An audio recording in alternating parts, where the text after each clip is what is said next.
En esta sección desarrollaremos las cartas por atributos, que son cartas Shuhar, pero por atributos porque se refiere al monitoreo de cualidades, por ejemplo, unidades no conformes, errores, fallas, y esas cualidades dentro del criterio de la estadística clásica son, o se pueden representar numéricamente con números enteros o que le conocen como conteos.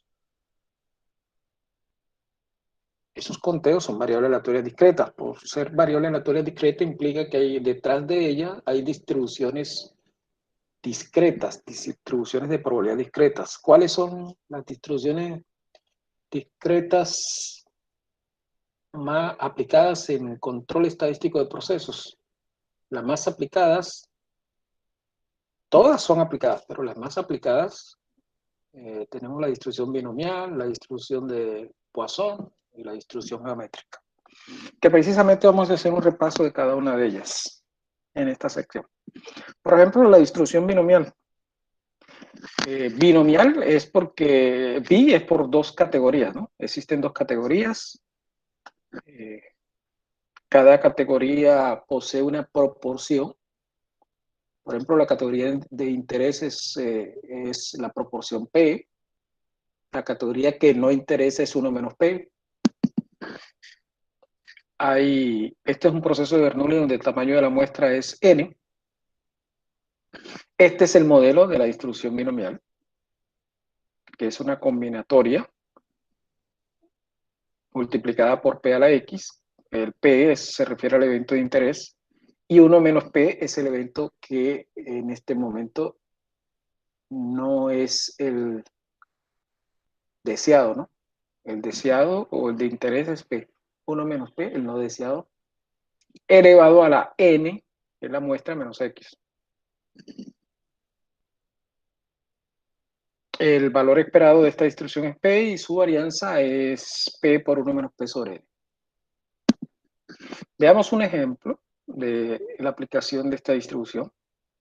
Se trata de un proceso cuyo porcentaje de no conformes es del 10%, o sea, p igual a 0.1. Es seleccionada muestras de 200 unidades. Y la pregunta, ¿cuál es la probabilidad de que más de 10 de estas unidades sean no conformes? Entonces, claro para ustedes que el tamaño de la muestra es 200, donde vaya n, se ubica el valor de 200. P es el porcentaje de unidades no conformes, pero como es claro de que la medida de probabilidad se refiere a estas unidades no conformes, entonces P sería 0.10.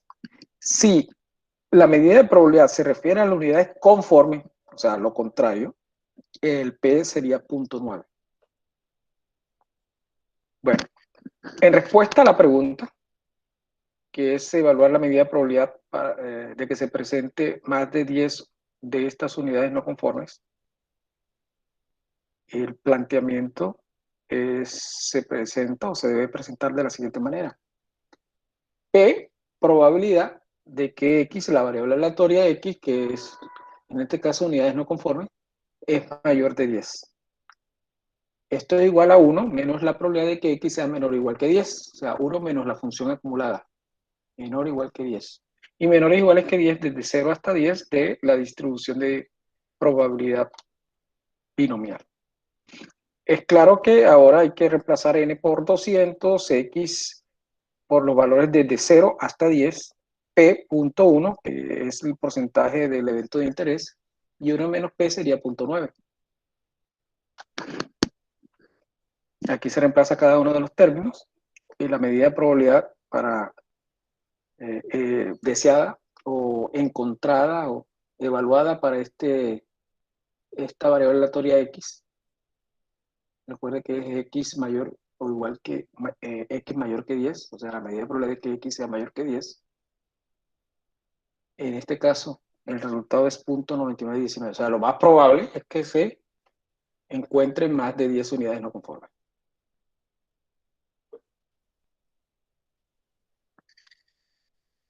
Por otro lado, en cuanto a la distribución de Poisson, que es otra distribución cuya variable aleatoria es discreta, tiene la siguiente función de densidad.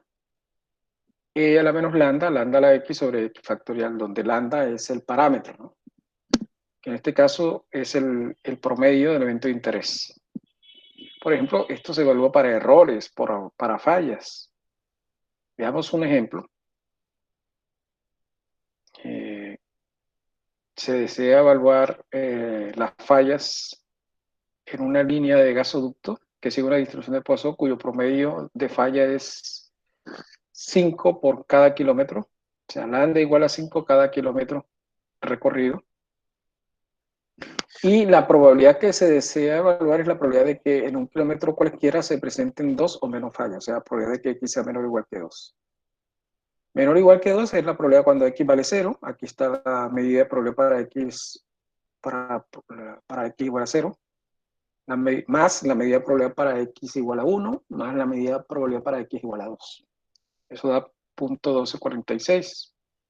Es decir, el 12.46% de que se presenten 2 o menos fallas en un kilómetro de la línea de gasoducto. Es de recordar que esta distribución tiene un valor esperado o promedio lambda y una varianza lambda. Por eso se conoce como una distribución con sobredispersión, porque a medida que aumenta el promedio, aumenta la varianza. La otra distribución es la geométrica, que fue la señalada en la parte de cartas de control cuando evaluamos señales de alarma. Observe que la distribución geométrica implica que la variable de conteo, aquí se evalúa la ubicación de la variable de conteo, donde X es la ubicación, igual que en las cartas de control, donde la ubicación era la señal de alarma. X es la ubicación donde se desea que ocurra el evento de interés. P es el porcentaje de ocurrencia de ese evento de interés. El valor esperado o promedio de esta distribución geométrica es 1 sobre P y su varianza es P por 1 menos P sobre P al cuadrado. Veamos un ejemplo. Se trata de un gestor de calidad que desea evaluar la medida de probabilidad de que se presente una unidad no conforme en una línea de ensamblado. Ese es el interés, evaluar las unidades no conformes en esa línea de ensamblado. Entonces, este gestor, tiene como procedimiento en seleccionar en forma aleatoria unidades a medida que avanza en la producción. Y desea evaluar la probabilidad de que se presente una unidad no conforme, de que ocurra esa unidad no conforme, en la 20ª unidad seleccionada. De que ocurra esa en la muestra número 20. No que ocurre anteriormente, sino que ocurre exactamente en la muestra número 20. Por lo tanto, esa es la posición, así como las señales de alarma en la carta de control. Que ocurra en la posición 370 o que ocurra en la posición 25, la señal de alarma. Esa es la ubicación. Este es X. X sería la ubicación. Se sabe que el porcentaje no conforme es del 5%, ¿no? Entonces, donde vaya P, 0.05, donde vaya X, 20. Por lo tanto, la probabilidad de ocurrencia es de 0.018, es decir, existe un porcentaje de 1.8% de que la 20ª unidad sea unidad no conforme. Esta es la distribución geométrica. Tanto la binomial como la geométrica son procesos de Bernoulli.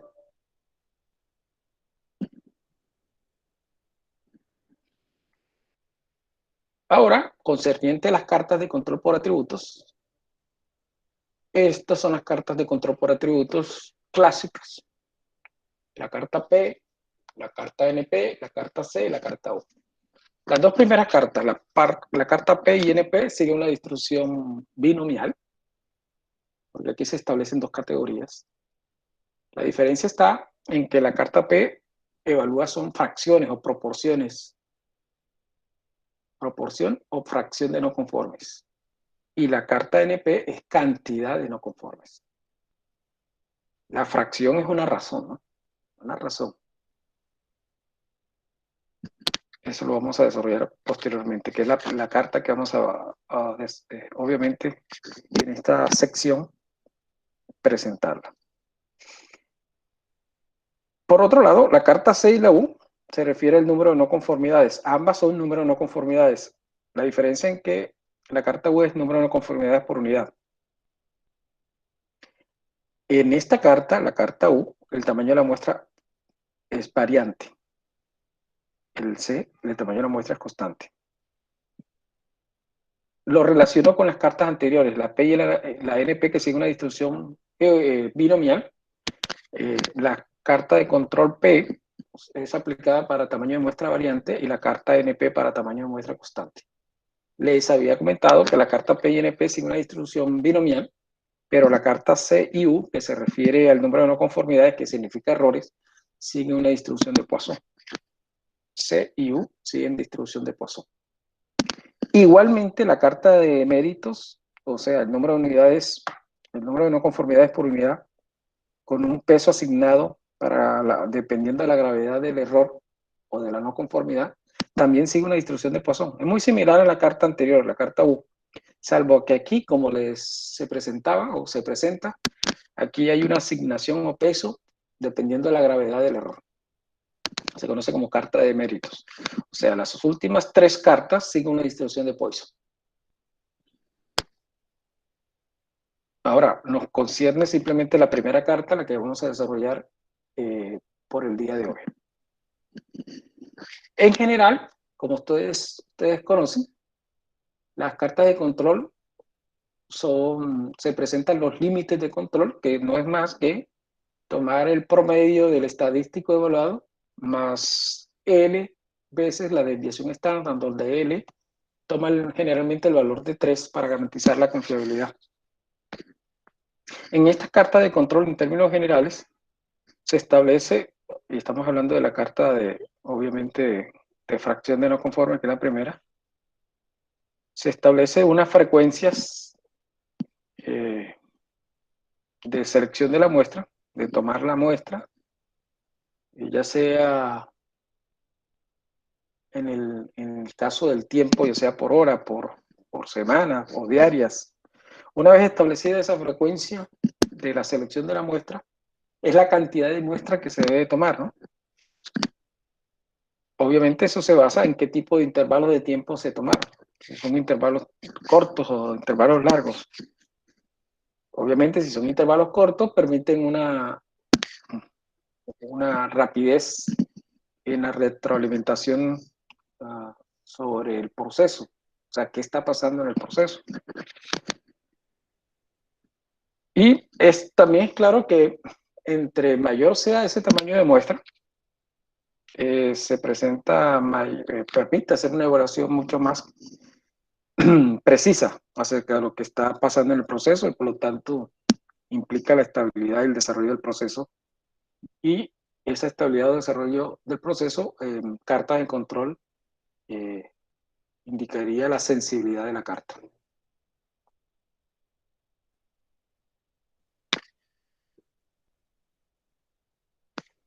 Como les decía, vamos a comenzar con la carta P, que se conoce como la carta de fracción de no conforme o fracción de disconforme, en donde se hace un conteo del número de unidades de no conformes sobre la cantidad de muestras, sobre el número de unidades seleccionadas como muestra. Ese es el criterio de lo que es fracción o porcentaje de no conformes.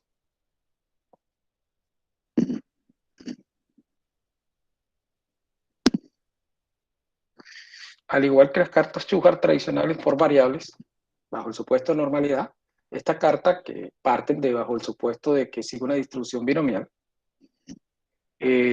igual, como les decía, igual criterio, hay fase 1 y hay fase 2. Entonces, si se establecen los mismos criterios, la idea es determinar, obviamente, si en fase 1 se habla de estabilidad del proceso, en fase 2 se determina si está bajo control o fuera de control. Recuerden que si se conocen los parámetros, uno pasa inmediatamente a fase 2. ¿Cuál es el parámetro en esta carta? El parámetro P, porque sigue una distribución binomial. Y los pasos son de igual manera que se hizo en las cartas por variable. Se toma una muestra, Se establece esa muestra cuántas unidades no conformes se presentaron, se calcula la fracción, que sería el estadístico de control. Esa fracción para cada subgrupo se monitorea en la carta, obviamente calculando los límites de control. Si estamos en fase 1, son los límites de control históricos. Si hay una señal de alarma, se elimina el subgrupo y se reevalúan los límites de control. Y una vez encontrada la causa y reevaluados los límites de control, se espera la estabilización de la misma carta, y estabilizada la carta se estima el valor del parámetro, en este caso el parámetro P. Repito, el mismo criterio que se estableció por cartas por variables. La diferencia, obviamente, que el supuesto no era binomial, sino normal, y los parámetros eran mu y sigma. Aquí el supuesto es binomial y el parámetro es P. Estas son las estimaciones de las fracciones de no conforme por subgrupo, que es la primera fórmula. Cada subgrupo se le calcula su fracción de no conforme. DI sería el número de unidades no conformes en el subgrupo y NI sería el tamaño del subgrupo. Se debe calcular una fracción promedio, que es la suma de todas las unidades no conformes presentes, o sea, en cada subgrupo hay unidades no conformes. Entonces se suman todas las unidades no conformes y se divide entre el total de las muestras obtenidas. Es decir, cada subgrupo tiene una muestra que puede ser variable, pero se suman todas las muestras. Esa suma de las muestras, obviamente nos permite, mediante esta razón, tomando la cantidad total de unidades no conformes sobre la suma de todas estas muestras, la fracción promedio. Y esa fracción promedio te permite calcular los límites de control. Obsérvese que el límite de control está sujeto a NI. NI es el tamaño de cada uno de los subgrupos, es decir, si el NI es constante, o sea, el tamaño del subgrupo es constante, implica que habrá un solo límite de control para toda la carta. Un límite constante para todos los subgrupos. Pero si cada subgrupo tendrá su propio límite, su propio tamaño de muestra, tendríamos un límite de control superior e inferior para cada subgrupo. O sea, ustedes imagínense una carta que varía en su límite de control. Esa es la carta P. Si hay señales de alarma, recuerden que se debe recalcular, eliminar el subgrupo que se presenta la señal de alarma, y una vez eliminado se recalcula el valor de P trazo. Una vez calculado el valor de P trazo, se recalcula los límites de control y se espera la estabilidad estadística. Si existe esta estabilidad estadística, se estima el valor de P. Veamos un ejercicio. En este ejercicio se toman tamaños de subgrupos igual a 200, es decir, la cantidad de muestras tomadas en subgrupo es constante, 200 unidades. Si hay 15 subgrupos, sería en total 3.000 unidades que se tomaron en todo el dato histórico. Cada subgrupo tiene el número de unidades no conformes que se presentaron y simplemente lo que deben hacer es tomar esa cantidad de unidades no conformes por cada subgrupo y dividirlo entre la muestra de ese subgrupo. Recuérdense que la muestra es 200, por lo tanto el primer subgrupo será 6 sobre 200, el segundo 6 sobre 200, el tercero 6 sobre 200, el cuarto 5 sobre 200 y así sucesivamente. Estos son los valores obtenidos para estos primeros 5 subgrupos, por ejemplo. Y el P trazo es la suma de todas las unidades no conformes, es decir, 6 más 6 más 6 más 5 más 0, 0 más 6 más 14 hasta 7. Eso da 69 sobre el total de muestras, que son 3.000. Recuerden que hay 15 subgrupos y cada subgrupo son 200 unidades. Sería en total 3.000 unidades. Eso da un P trazo de 0.023 y ese P trazo te permite hallar los límites de control. Estos son los límites de control para esta carta. 0.054 para el límite superior, 0.023 para el límite central y 0 para el límite inferior. Si el límite inferior da un valor negativo, se ubica el valor de 0. Esto es para todas las cartas de atributos. Ahora, si ustedes observan, son 200 unidades que se toman como tamaño de su grupo o que son constantes, pero si fuese variable, tendrías que calcular un límite de control superior, central e inferior para cada una de los subgrupos. Repito, si el tamaño del subgrupo fuese variable. Algunos autores toman un n promedio para poder hallar un límite constante. Esta es la carta para este caso de estudio. Observen que hay una señal de alarma en el subgrupo número 8. Como hay una señal de alarma en el subgrupo número 8, hay que encontrar la causa de dicha señal de alarma. Y una vez encontrada la causa, se elimina el subgrupo y se recalcula los límites de control. Este es la notación matemática cuando se elimina el subgrupo. El subgrupo es el octavo tenía 14 unidades no conformes. Como se eliminó un solo subgrupo, 3.000 unidades que se tenía, se le resta 200 de ese subgrupo. Entonces al final tenemos 55 sobre 2.800 y eso da 0.096, nuevo P-trazo. Este es el nuevo P-trazo. Como existe un nuevo P-trazo, hay un nuevo límite de control histórico, superior, central e inferior. Y hacemos lo mismo, ¿no? Presentamos los subgrupos ya evaluados o los que quedaron en la información de los datos históricos, una vez eliminado el octavo subgrupo, que es el que tenía la señal de alarma, y se presentan estos límites de control. Como les decía, si el tamaño del subgrupo para cada una si el tamaño de la muestra para cada uno de los subgrupos varía, se puede calcular un n-trazo de esta manera.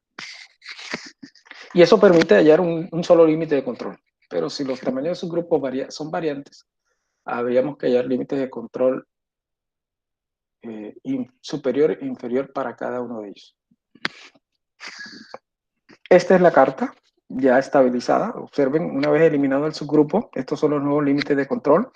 Observen los valores de estos límites de control una vez estabilizado el proceso. 0.049, 0.0196 el central y 0 porque dio negativo el inferior.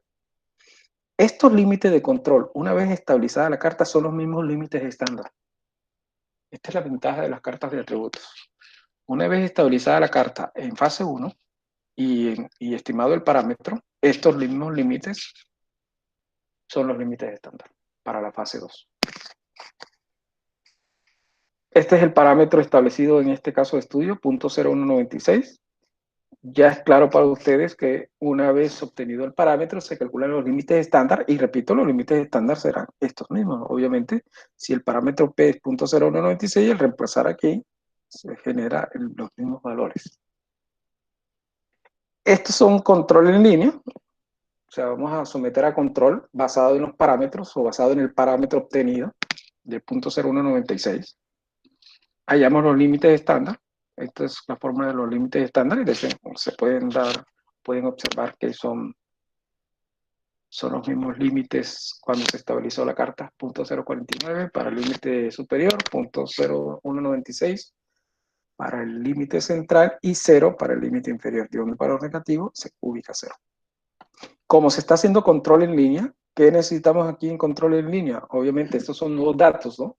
A corto plazo, control en línea, donde cada subgrupo son 200 unidades también, 1 sobre 200, 3 sobre 200, genera las fracciones, y estas fracciones, que son los estadísticos de control, se someten a los límites estándar. Este es el resultado, es un estado fuera de control, hay un punto o señal de alarma que indica un estado fuera de control, hay que encontrar la causa y hacer las correcciones. Recuerde que este es fase 2, fase de control, simplemente evaluar si hay un proceso bajo control o fuera de control. En este caso hay un proceso fuera de control, pero el ingeniero no debe quedarse solamente analizando la señal de alarma. Hay otras condiciones que son interesantes. Por ejemplo, observen desde el primer subgrupo hasta el quinto subgrupo. Son puntos que están por debajo de la línea central. Como se está evaluando, son fracciones de no conforme. Puntos por debajo de esa fracción promedio de no conformes histórica, que es la línea central, implica de que hay un mejoramiento, porque se tiene puntos por debajo de esa fracción de no conforme. Es decir, el proceso ha mejorado y la fracción de no conforme ha disminuido. Entonces se debe buscar las causas que generaron dicho comportamiento óptimo para el proceso para que sea replicado. No necesariamente hay que encontrar causas que perturben el proceso, sino también en el análisis de las cartas de control, situaciones como estas que están indicando mejoramiento del proceso. Nuevamente aplicamos la utilidad de conocer el parámetro P dentro del criterio de la distribución binomial. Este es un caso de estudio de que se tomó una muestra de 200 unidades y se desea evaluar las siguientes medidas de probabilidad. Primero, no se presenta unidades no conformes en una muestra.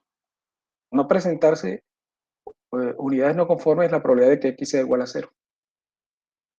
Esto es igual, obviamente, aplicamos la fórmula de distribución binomial, 200 factorial sobre 200 menos 0 factorial, 0 factorial. P es 0.0196, que estamos hablando del mismo caso de estudio, donde el parámetro P es conocido, 0.0196 obtenido en fase 1, a la 0, porque es a la X, donde X vale 0. 1 menos P, o sea, 1 menos 0.0196, a la N menos X. N es 200, X es 0, 200 menos 0. Eso da una medida de probabilidad de 0.0215, lo que implica que hay un 2.15% apenas de posibilidad de que no se presente unidad, 0 unidades no conformes. O sea, que todas las unidades sean conformes, casi que es imposible. Eso es lo que significa. Apenas el 2.15%. O sea, casi cerca del 98% de posibilidad de que se presente más de una unidad no conforme. Por otro lado, también se quiere evaluar la medida de probabilidad de que se presente más de 6 unidades no conformes. Alguien puede utilizar la binomial, obviamente, pues se trata de una distribución binomial, probabilidad de que sea mayor de 6, que se presente más de 6, que sería igual a 1 menos la probabilidad de que X sea menor o igual que 6. 1 menos la probabilidad de que X sea menor o igual que 6. Y menor o igual que 6 es aplicar esta fórmula, desde 0 hasta 6. Esa es la forma, obviamente, aplicando la distribución binomial, que sería la forma correcta. Pero se puede hacer una aproximación mediante la distribución normal. Probabilidad de que X sea mayor que 6, se hace una estandarización. Z mayor que 6 menos 3.8 sobre 1.93. Este valor de 3.8, ¿qué es? Es el promedio de la distribución binomial. Está definido como N por P. Si N es 200 y P es 0.0196, es 3.8 S Y sigma es la raíz de N por P por 1 menos P. O sea, 200 por 0.0196 por 1 menos 0.0196. Esa raíz da 1.93. Y ese 1.93 es la desviación estándar. Por lo tanto, si aproximamos una distribución normal, sería probabilidad de que Z en vez de X mayor, el 6 se estandariza, 6 menos 1000 sobre sigma, eso da 1.138. Pero como dice probabilidad de Z mayor, entonces eso es igual a 1 menos la probabilidad de que Z sea menor o igual que 1.138. Y es claro para ustedes que se encuentra la medida de probabilidad para este Z y esa probabilidad de que X sea mayor de 6 es 0.1274, o sea, el 12.74% de posibilidad de que se presenten más de 6 unidades no conformes. También se puede presentar pruebas de hipótesis. Esta prueba de hipótesis, ¿qué vamos a plantear? Por ejemplo, vamos a plantear lo siguiente. Sea P sub 1 la fracción de no conformes o disconformes de los datos históricos y P sub 2 de los datos para control, o sea, los datos en línea. Los datos en línea son estos datos. Sí, para control. Los datos históricos fueron los datos que se tomaron para hallar el parámetro. O sea, se está comparando esta tabla versus esta tabla mediante prueba de hipótesis. Ahora, ¿cuál sería la hipótesis nula en este caso? P sub 1, que es la fracción de no conformes para los datos históricos, es menor o igual que P sub 2, que es la fracción de no conformes para los datos en línea. Si esta hipótesis no es rechazada, implica, porque se está diciendo que es menor o igual P sub 1. implica, si no se rechaza, implica que el proceso no ha mejorado. Al contrario, ha empeorado. Si no se rechaza. Si se rechaza, que eso es lo que espera uno como ingeniero, implica que la fracción de no conformes histórica es mayor que la fracción de no conformes presente, que eso es lo que uno espera, ¿no? Que uno espera mejorar con el propósito que la fracción de no conformes presente sea menor que la fracción de no conforme histórica. Pero vamos a mirar o vamos a observar mediante los cálculos de la prueba del contraste de hipótesis si se rechaza o no esta hipótesis nula. Lo primero que se debe hallar es el p-trazo. El p-trazo para los nuevos datos, ¿no? Para los nuevos datos sería 28 sobre 1400. ¿Por qué 28 sobre 1400? Obviamente aquí tenemos la tabla de los nuevos datos, aquí se suman, hay 28. ¿Y por qué sobre 1400? Hay 7 subgrupos que cada subgrupo son 200 unidades. Y esta es una estimación de P2, ¿no? 0.02. La estimación de P2. Ya sabemos que P1 es 0.0196 porque son de los datos históricos obtenidos en la fase 1. Aplicamos el estadístico de prueba. Este es el estadístico de prueba. Aquí aparece P1, que se refiere a los datos históricos, P2 a los datos presentes. O sea, aquí tenemos 0.0196 y aquí tenemos 0.02. Y este es un P estimado ponderado, que es diferente. Este es un P estimado ponderado que se calcula de esta manera. Observe que esto tiene que ver con lo histórico, por eso aparece 2800, que es lo histórico, y el P1 es que es 0.0196. Este sería 1400, que sería 7 por 200. Aquí recuerden que es 15 por 200, ¿no? Este sería 7 por 200, 1400 por P2, que es 0.02. Es claro entonces cuáles estos son valores. 2800 son los mismos que están más 1400. Eso da un P estimado ponderado para todo, 0.01973. Lo reemplazamos, basado en la fórmula, y obtenemos un valor de Z de menos 0.02876. Ahora, ¿cuándo se rechaza la hipótesis nula? ¿Cuándo se rechaza esta hipótesis?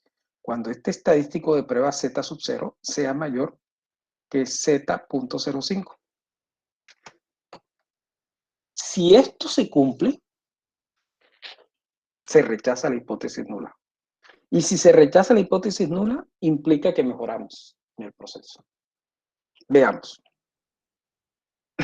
Ya tenemos el valor de Z sub 0, que es menos 0.02876. Ahora encontremos el valor de Z.05 para un nivel de significancia de 0.05. Eso da menos 1.645.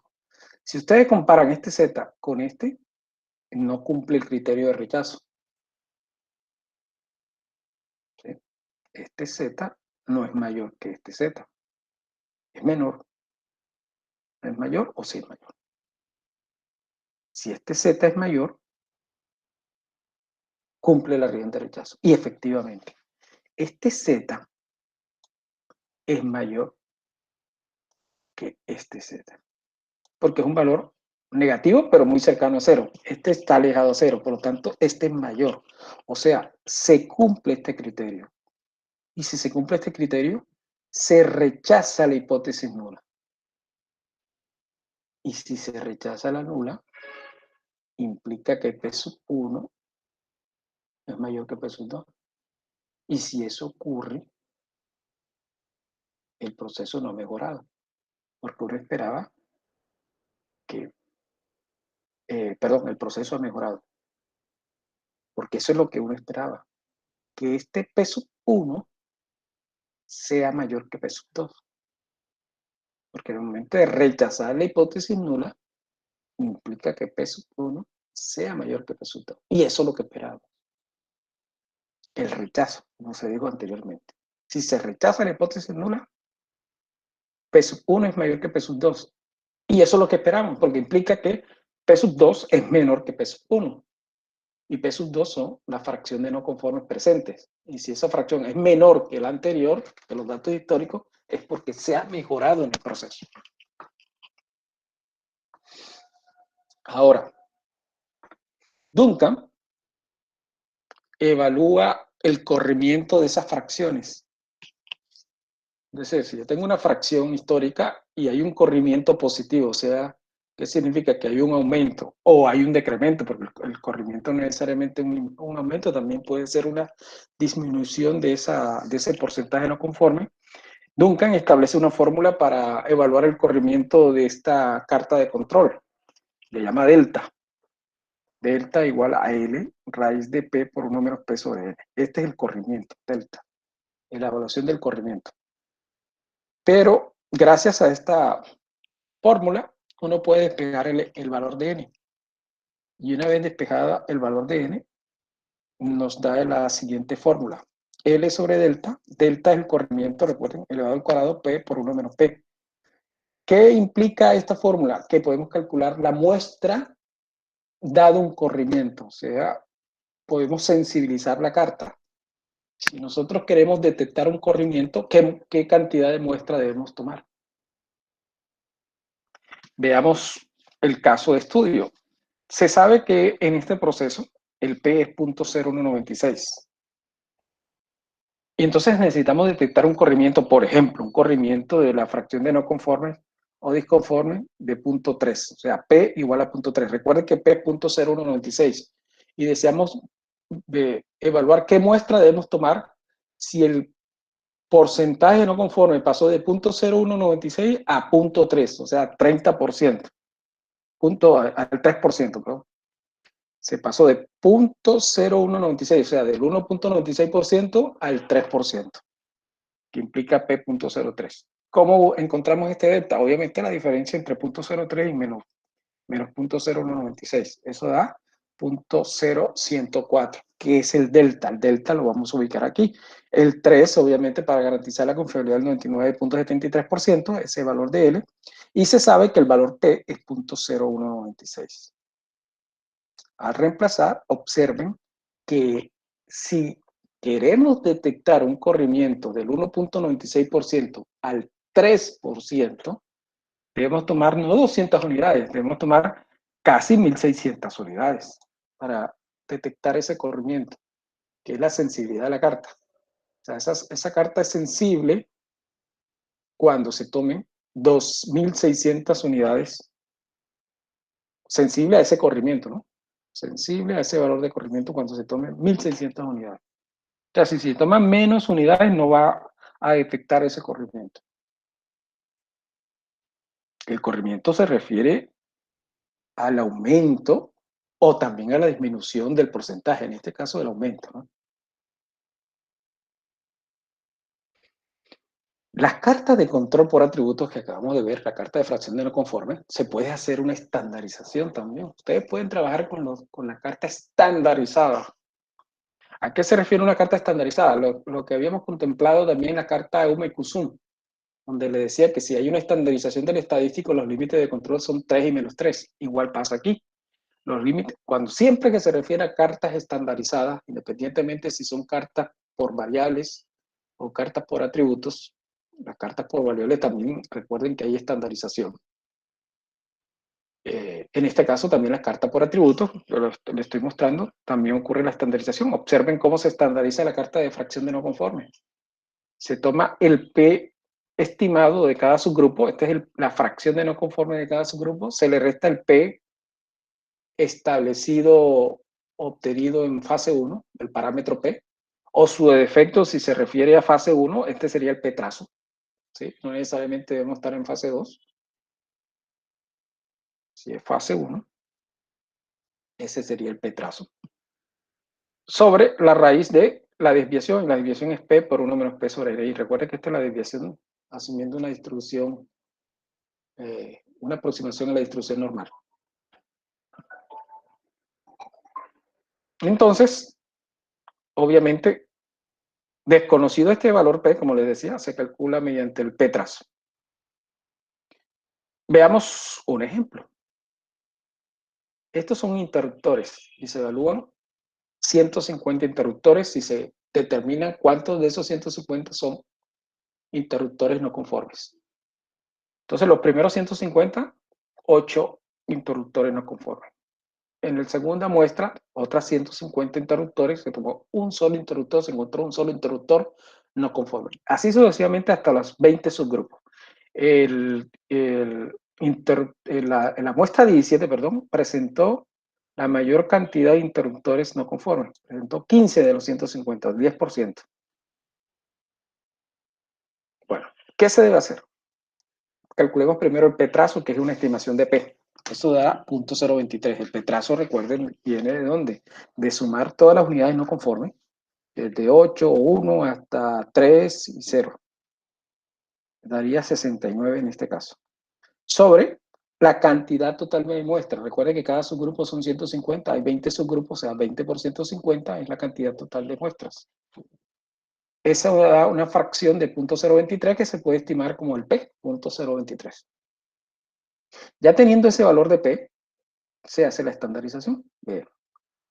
Se calcula primero el P estimado de cada subgrupo. Recuerden que, por ejemplo, ¿cuál es el primer P estimado? 8 sobre 150, 1 sobre 150, 3 sobre 150, 0 sobre 150, 2 sobre 150. Así, de esa manera se encuentra el P estimado de cada subgrupo. Como ya tienes el P estimado de cada subgrupo, tomas el P estimado, por ejemplo, del primer subgrupo, le restas el P como parámetro que fue obtenido del promedio, de la fracción promedio, 0.023, la obtuvimos aquí, 0.023, y lo dividimos entre la desviación. Ya tenemos el valor de P, que sería 0.023 por 1 menos 0.023 sobre 150. Eso daría el primer Z, que es 2.47. Así se realizan todos los valores de Z. El segundo valor de Z sería tomar este P, 0.00667 menos 0.023, sobre nuevamente la desviación basada en este parámetro P de 0.023. Eso da menos 1.334, que sería el segundo valor de Z. Así se hace para todos los valores de Z hasta el subgrupo número 20. Una vez calculados estos valores de Z, se someten los límites de control estándar, que recuerden que va de 3 a menos 3, y se encontró estas dos señales de alarma inicialmente. Obviamente hay que encontrar la causa que genera estas señales de alarma para poder eliminarlo. Una vez encontrada la causal, eliminamos estos dos subgrupos, pero no necesariamente eliminados, la carta quedó estabilizada. Observen qué pasa si eliminamos estos dos subgrupos, que es el subgrupo 9 y el subgrupo 17. Mire la carta, todavía se encuentra inestable estadísticamente porque hay un subgrupo que tiene señal de alarma. Hay que encontrar la causa que genera esta señal de alarma y una vez encontrada la causa, se elimina este subgrupo y obviamente se estabiliza la carta. Obviamente, cuando se elimina este último subgrupo, cambia todo lo concerniente a la fracción promedio. Ya la nueva fracción promedio sería 26. Sí, mire, antes que se tenía 69 unidades no conformes. Cuando se inició, 69. Habían 20 subgrupos de 150. Ya se han eliminado 3 subgrupos. 3 subgrupos en total se eliminaron. Por lo tanto, ya no hay 20, sino 17.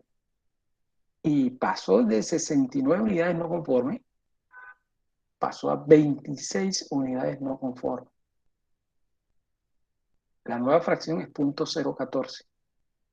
Y si esa es la nueva fracción promedio, es la estimación de P. Por lo tanto, la estandarización se hace con ese nuevo valor de P.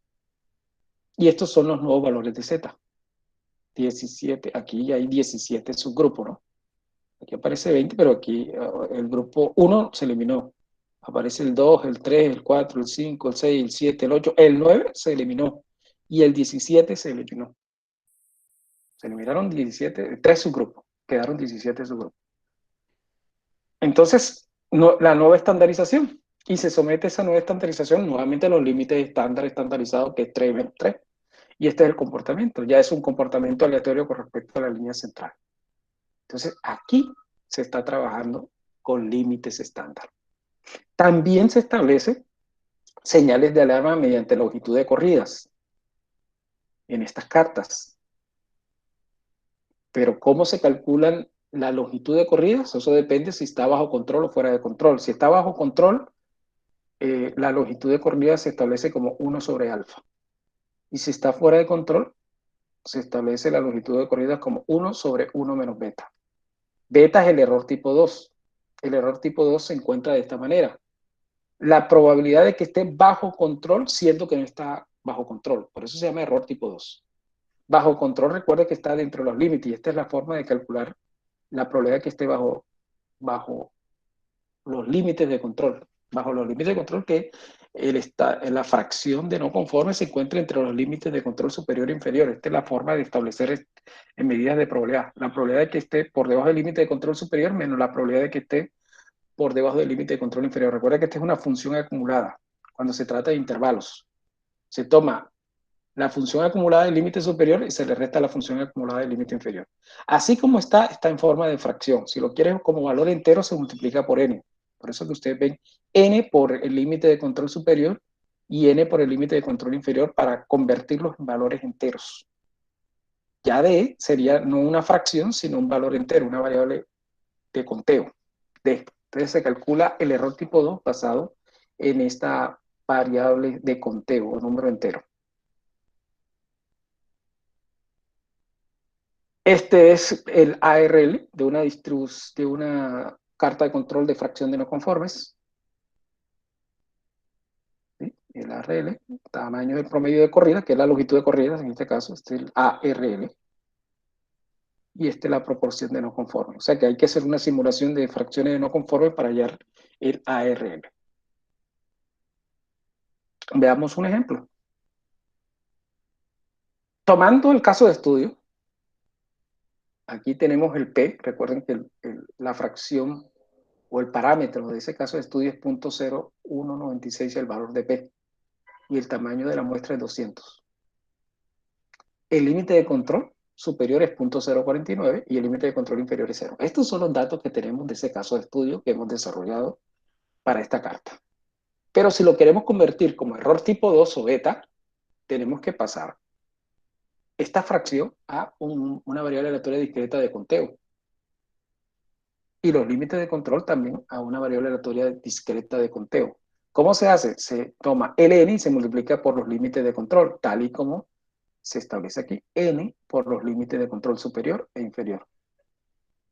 Entonces sería 200 por el límite de control superior, eso da aproximadamente un valor entero de 10. Y 200 por el límite de control inferior, pero como el límite de control inferior es 0, esto es 0. Entonces al final tenemos una diferencia de medidas de probabilidad de conteo de la probabilidad de D menor o igual que 10 menos la probabilidad de D menor o igual que 0, que es lo que ustedes ven en la parte inferior. Este es el error tipo beta. Ahora, probabilidad de que de que D, aquí es D, no P estimado, D, sea menor o igual que 10 menos la probabilidad de que D sea menor o igual que 0, ¿cómo se determina? Veamos un ejemplo. Vamos a asumir que P es 0.01. Mire que estamos asumiendo que P es 0.01. Puede ser cualquier otro valor, 0.02, 0.03, pero vamos a hacerlo para 0.01. Entonces, D menor o igual que 10 tomando P.01, porque se trata de hacer una simulación igual que se hace aquí en la carta, en la gráfica de ARL. Miren que se hace la simulación de 0.01 hasta 0.04. Entonces, si se toma P.01, donde vaya P, obviamente reemplazamos por 0.01, donde vaya N 200, dice menor o igual que 10, obviamente desde 0 a 10, todas estas medidas de probabilidad, eso da 0.999. Y para el caso de D menor o igual que 0, que sería la otra función acumulada, simplemente es una medida de probabilidad puntual, por lo tanto utilizamos la fórmula 200 sobre 200 menos 0, 0 factorial, P sub 0, 1 menos P a la 200 menos 0. O sea, simplemente calculamos, obviamente, para P.01, porque eso es lo que estamos simulando, para P.01. Eso nos da una medida de probabilidad de 0.1339. Y realizamos la diferencia entre 0.99 y 0.1339. Esa diferencia, repito, aquí es D. Esa diferencia da 0.8660 para beta. Ya teniendo ese valor de beta, recuerde que este valor de beta basado en que P.01, pero pudo haber colocado otro valor de P. Pero ese es para ese P.01, el valor de beta, 0.8660. Miren que aquí se hace la simulación para todos los P que se pueden obtener. P.02, 0.03, 0.04. Esta es la simulación para todos los P. O sea, para todos los P en el sentido de que están desde 0.01 hasta 0.09. Estos son los valores de beta. Si estos son los valores de beta, por ejemplo, si P vale 0.04, vamos a tomar 0.04, el beta da 0.8196. Si se trata de un proceso fuera de control, entonces el ARL es 1 menos 1 menos beta. Recuerden la fórmula cuando se trata de estados fuera de control. 1 sobre 1 menos beta. Entonces sería 1 menos siendo P.04, repito. Eso da 5.54. Es decir, aproximadamente en la sexta muestra, si aproximamos esto a 6, es que se detecta una señal de alarma con este valor de P. O sea, recuerde que el corrimiento va de punto, el proceso inicial tiene un P de 0.0196. Y si por un instante ese P no es 0.0196, sino P.04, la carta detecta ese corrimiento de 0.0196 a 0.04 en la sexta muestra que uno toma. Y si toma la muestra cada hora, en la sexta hora. Pero si aplicamos ATS, que es ARL por H, y colocamos H.5, ya sabemos que sería ARL por 5.54 por 0.5, daría aproximadamente 2.6, o vamos a dejarlo en 2.5 para evitar discusiones exactas. Entonces, si tenemos un ATS de 2.5, repito, si tomamos cada media hora, 2.5 con un ATS cada media hora significa que ya no hay que esperar las 6 horas. 2.5 implicaría que cada media hora, o sea, 0.5, la primera hora, 0.5, ya va 1, 0.5. Estamos hablando de menos de 3 horas que hay que esperar para detectar la señal. No hay que esperar hasta la sexta hora.